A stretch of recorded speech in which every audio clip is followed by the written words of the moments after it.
Thank you, Prakyat, for the introduction. Hi, everyone. Good afternoon. I hope everyone's doing well. Today, I'm going to speak about customer experience and how that's central to any kind of business, especially a consumer-sided business, and how everything in the business kind of is centered around customer experience.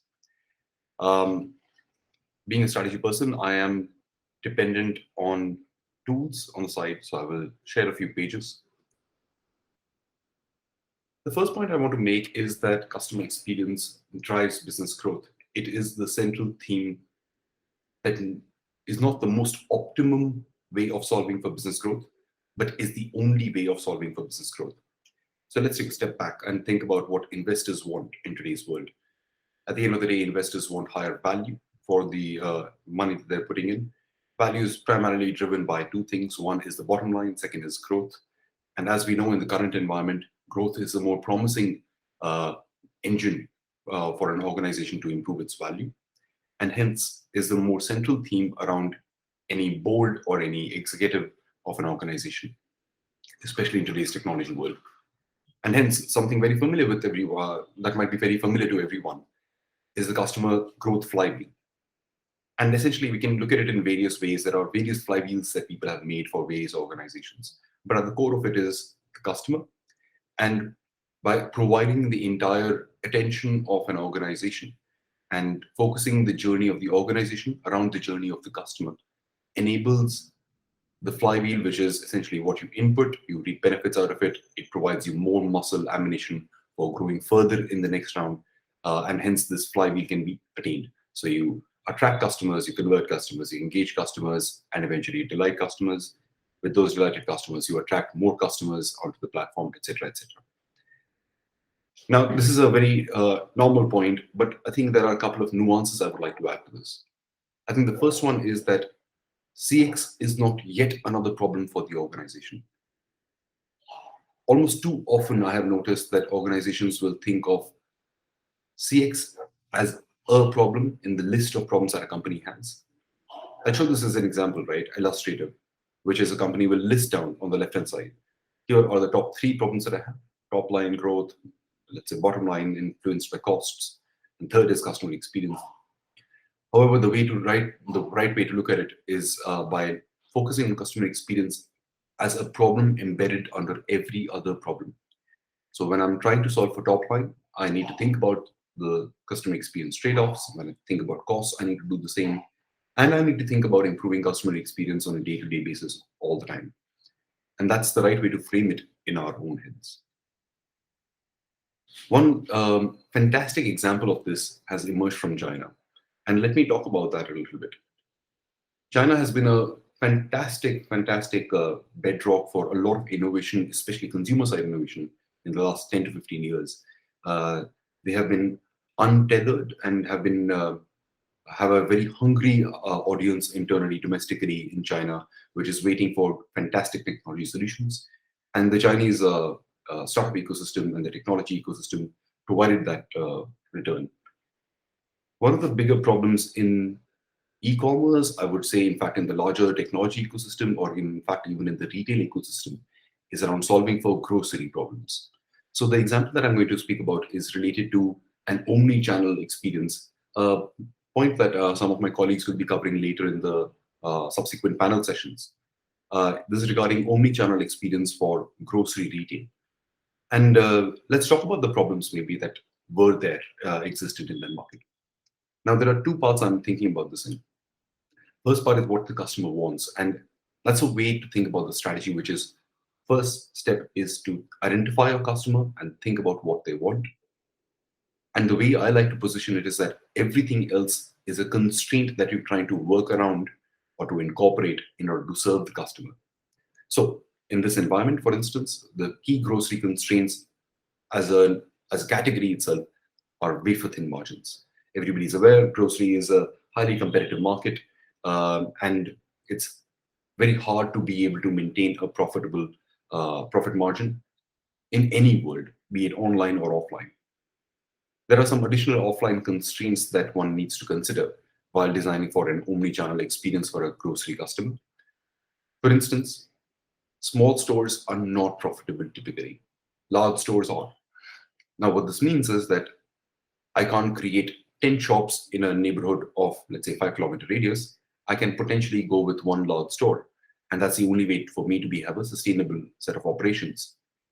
What this in turn means is that customers in that 5 kilometer radius have to gravitate towards that one store and hence not have the convenience of actually having a neighborhood store, walking half a kilometer, getting the goods that you need with a quick checkout experience. So customers shopping for small basket sizes don't find large stores convenient. And this, if we look at the left-hand side, is linked to the latent need that a customer has, which is that convenience of shopping for an urgent or small basket purchases at low costs is not available today. Um, let's look at a couple of other offline constraints. The second one that stands out is that demand density is an issue even in large metropolises, even the likes in China. What that means is that once I've set up a store, my sales from my offline customers is not sufficient to be able to justify uh, the long-term fixed cost that I have incurred to set up that store, or even maintain profitability on an ongoing day-to-day basis. When we think about online world, and here I'm thinking specifically to be able to provide, let's say, a 30 minutes service or a very express service to a customer within 2 hours, where I want to be able to provide the goods and serve that latent need of the customer, but also be able to serve larger needs of the customer, which might be larger baskets, etc. So in the online world, some of the biggest constraints are that the costs of providing express delivery options are very prohibitive. The biggest cost that comes up because of operations such as these is labor intensive, labor dependent, and hence typically in a small store, one can't even apply automation or reduce for some of the burden that the store has to go through, and stays labor dependent even in an advanced technology world like China. And some of those things are limiting this particular model to scale. The other problem in the online world is that I can either have a store of my own, and which is what I was talking about so far, which is a dark store, which is a store dedicated for customers to place orders online and not meant for any offline customers to walk in. There is another problem that that particular online market provides, that one could think that there are existing retail stores. How I can possibly place an order which can be picked up from that existing grocery store. So then you don't have this problem of having exorbitant labor dependent costs for a dark store. But the problem is that picking from offline stores starts presenting newer problems. There are some very basic issues which you might think, why should they exist in today's day and age? But they do exist. For instance, inventory matching between the online and the offline world and letting the online customer know exactly what is happening in the offline store. There are still major gaps over there, and there is still some distance to be covered to cover these gaps. At the end of the day, imagine a scenario that here is a retail store. You are an offline customer, I'm an online customer. You are at the shelf about to pick up the item. As an online customer, I've been told that item is available. What if we both go for that item at the same time? And the system will not be able to recognize the fact that this is happening concurrently.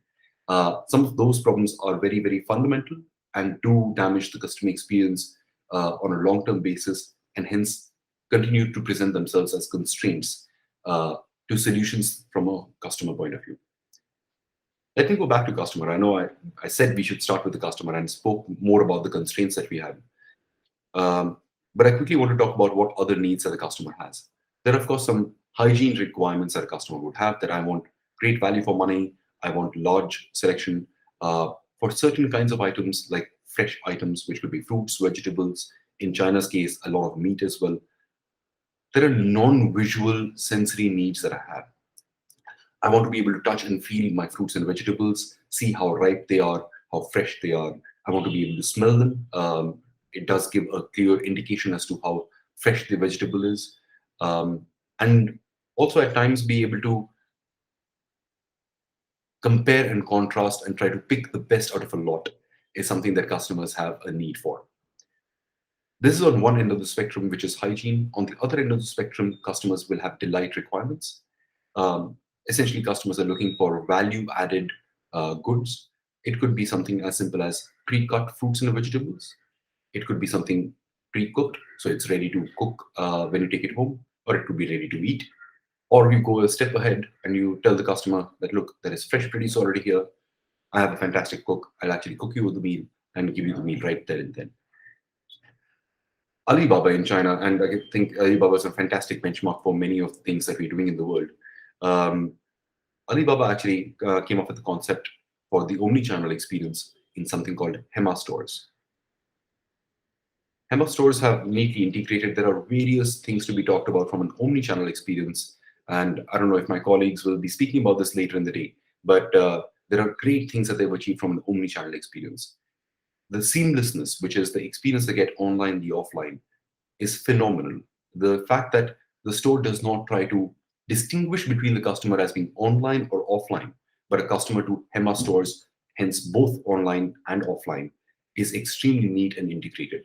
So let me talk through some of the visuals that we have. I think some are very, very obvious. For instance, you can see this gentleman on the left-hand picture scanning a particular product on his phone. You can enable a lot of things, sharing information about that particular product, future things that can be done with that particular product, what can be expected in the store, which is a little bit of a upsell or, in fact, future repeat purchases. You could tell the customer what can be cooked with this particular product, and hence recipes, etc. One can keep going on and on. The use cases are infinite. But I think the biggest solution that is existent over here is that the customer can actually scan for the product and say, I'm not going to actually pick up this product from the store right now. You get it delivered to my home. For whatever reason, look at the cart, it's too full. I don't want to carry all these things home. And some of these integrations are seamless and have been provided for very well by Alibaba. Let me go to the right-hand side picture before I come to the middle one, because that's the one most exciting for me. The one on the right-hand side is a restaurant inside a retail store. So we actually have carved out specific spaces where customers can come and dine. This food is being cooked fresh with the produce that customers are buying live in the store. So providing that end-to-end food experience with fantastic freshness and a choice being given to the consumer is being provided in a retail store. The middle one is the most interesting. So we spoke about the constraints that an offline environment presents, which is that small stores are not profitable. What we also heard was that dark stores can't do with automation. Dark stores are the ones meant for online consumers only. They don't have sufficient space for any kind of automation to be built inside the store, hence staying labor intensive. This is a merger of all these constraints coming together and solving for the consumer. The key problem that Ali is trying to solve for is, one, I should be able to serve my offline customers with a far superior experience, which you can see in both the left and the right-hand side pictures. Second point that Ali wants to do is solve for the online customer while also while trying to make sure that their small baskets, which are typically urgent, they want convenience, ideally they would like value as well, can be provided to them in a seamless experience within 30 minutes or 2 hours. Now, what we see of what has been done in the store is multiple things. There are railings on the top, which are conveyor belts.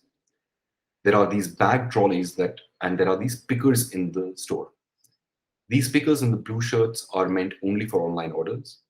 They are dedicated to a specific area of the store, which they're very familiar with, they know inside out, and are very, very efficient with.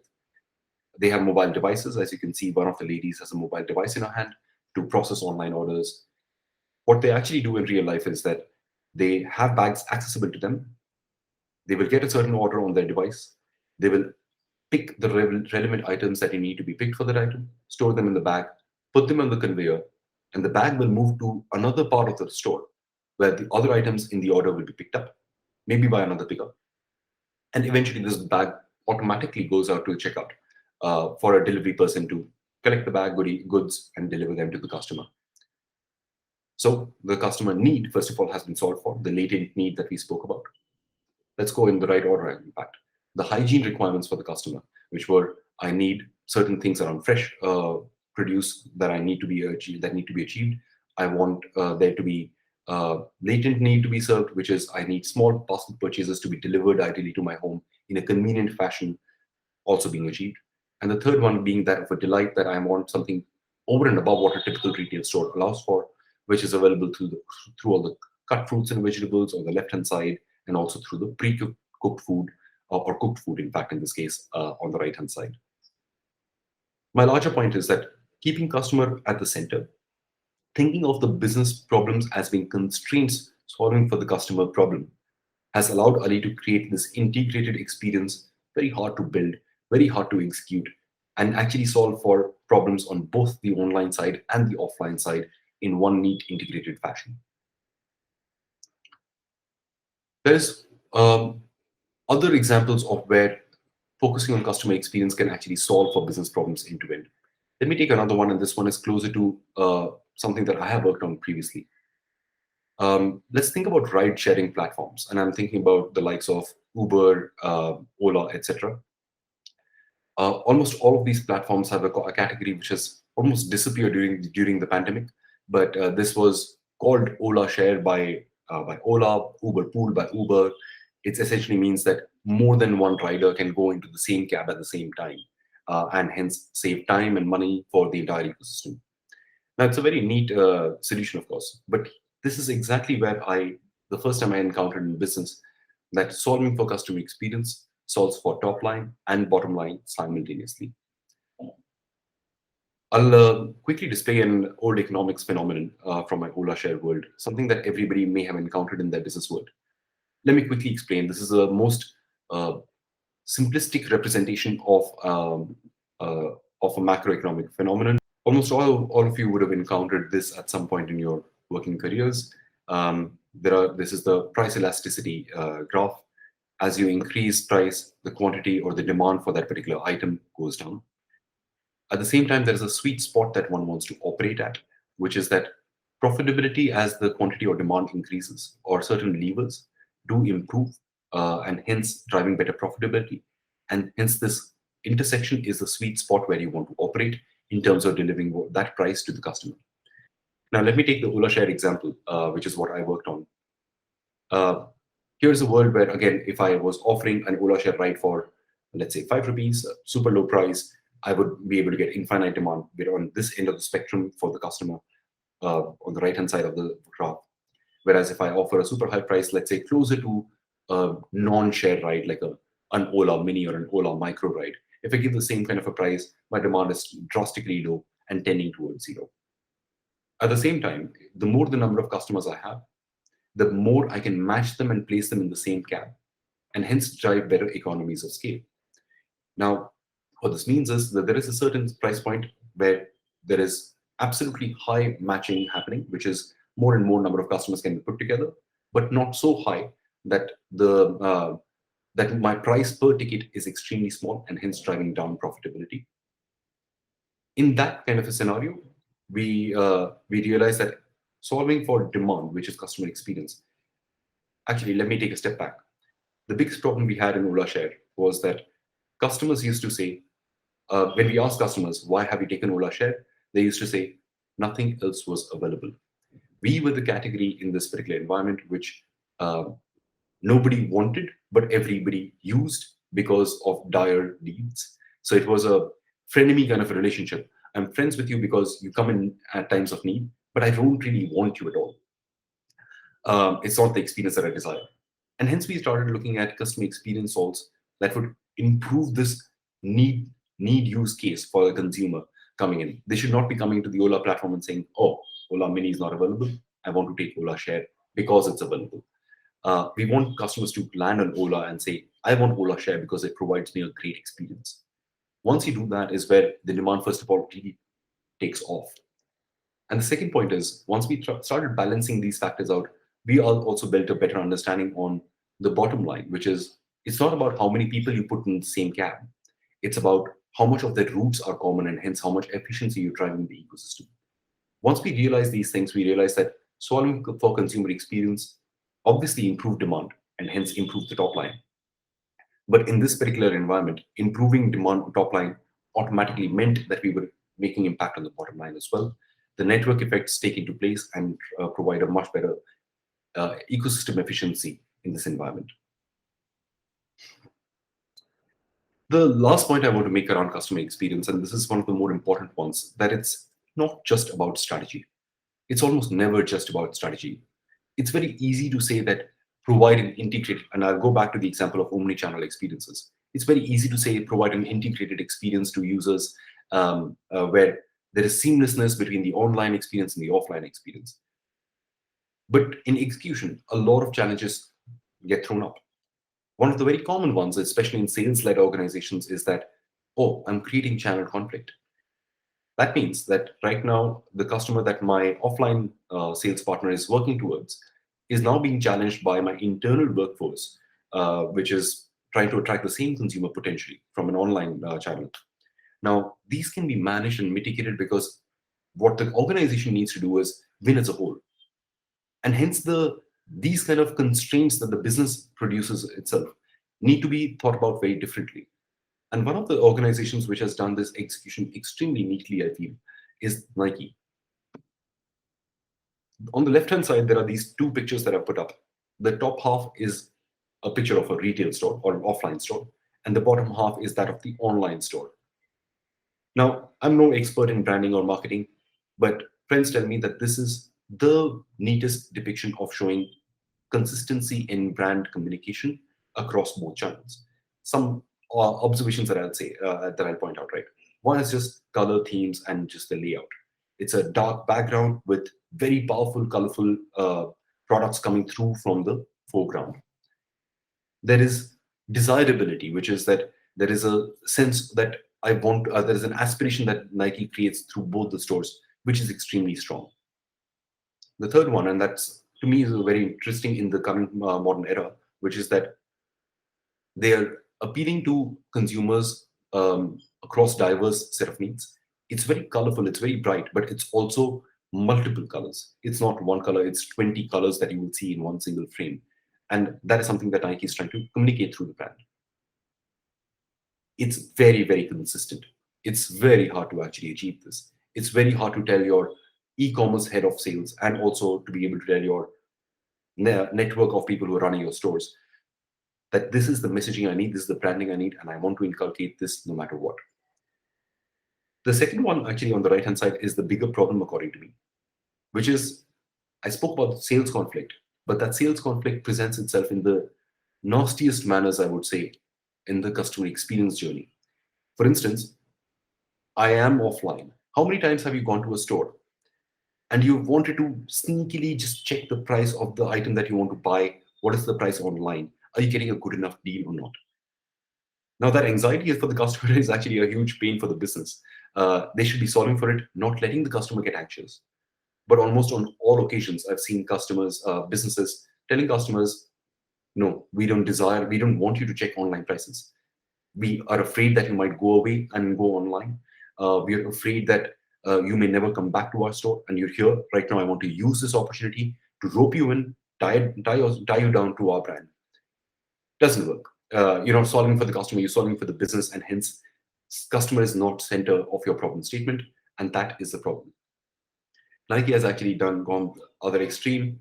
They said, here is our online channel all over the place. You want to buy this shoe online, go for it. Not only that, we'll provide you 5 other options when you go online. So this integrated network and almost completely removing the channel conflicts and your internal constraints is the right answer, but it's super hard to execute. Now, the last point that the team had asked me to speak about, and I'm no expert in this field, but it's more about how one uses data in order to turn that into action. The only thing I will mention this, and I'll keep it very brief, is that, of course, data is very powerful. We have heard about AI, ML technologies being used for various kinds of things.